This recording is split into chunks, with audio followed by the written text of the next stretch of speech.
नागपूर जिल्ह्यातनं धक्कादायक बातमी समोर येते। पारशिवनी तालुक्यामध्ये घाटरोहणा ग्रामपंचायत हद्दीत पोषण आहारामध्ये एक मृत पक्षी आढळून आलाय।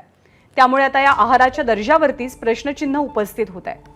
अंगणवाडीतनं बालकांना पूरक पोषण आहार योजनेअंतर्गत निकृष्ट दर्जाचं पूरक पोषण आहार दिला जात असल्याचा आरोप करत जिल्हा परिषद अध्यक्षांना सरपंच आणि गावकरी यांच्याकडून एक निवेदन देण्यात आलं। त्यानंतर जिल्हा परिषदेच्या अध्यक्षांनी कठोर कारवाईची मागणी केली आहे। पुरवठादाराला ब्लॅकलिस्ट करण्याची मागणी आता करण्यात येते।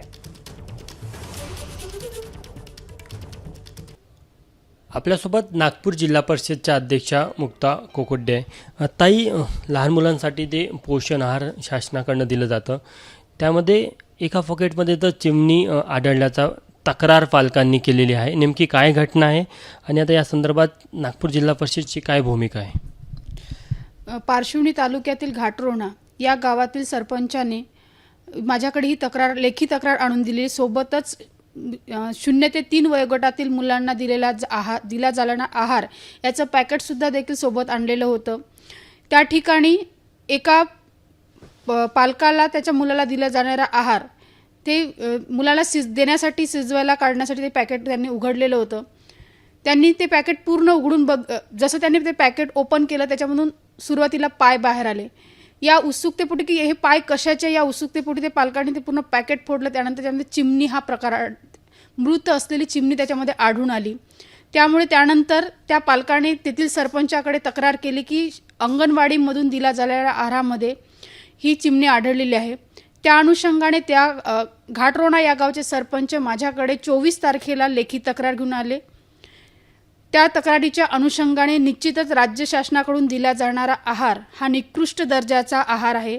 आम्ही जिल्हा परिषद मार्फत वारंवार त्यांच्याकडे तक्रारी केलेल्या आहे की लहान मुलांना दिला जाणारा आहार हा निकृष्ट दर्जाचा आहे।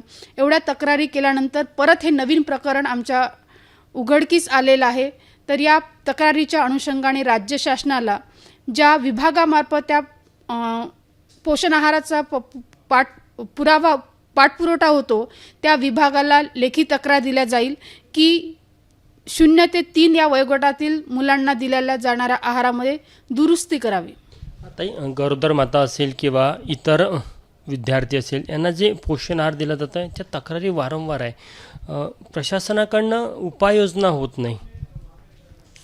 बरोबर आहे, प्रशासनाकडून यावर कुठलीही दक्षता घेतल्या जात नाही। त्यामुळे ह्या तक्रारी वारंवार येत आहे।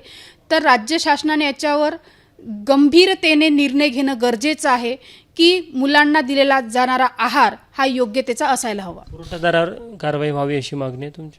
निश्चितच जो पुरवठादार आहे त्याच्यावर तर सक्त कारवाई व्हायला पाहिजे, जेणेकरून तो जर समजा वारंवार याच पद्धतीने आहाराचा पुरवठा करत असेल तर त्याच्यावर खरं तर त्याला ब्लॅकलिस्ट करण्याची प्रक्रिया राज्य शासनाने करायला पाहिजे। तर नागपूर जिल्हा परिषदच्या अध्यक्षा मुक्ता कोकुडे त्यांनी म्हटलं की जो पुरवठादार आहे त्याच्या संदर्भात वारंवार तक्रार येतात, त्यामुळे कुठेतरी या पुरवठादाराला ब्लॅकलिस्ट करावं अशी त्यांनी मागणी केली आहे। कॅमेरामॅन व्यंकटेश नायडूसह तुषार कोहळे, ABP माझा, नागपूर। ABP माझा, उघडा डोळे बघा नीट।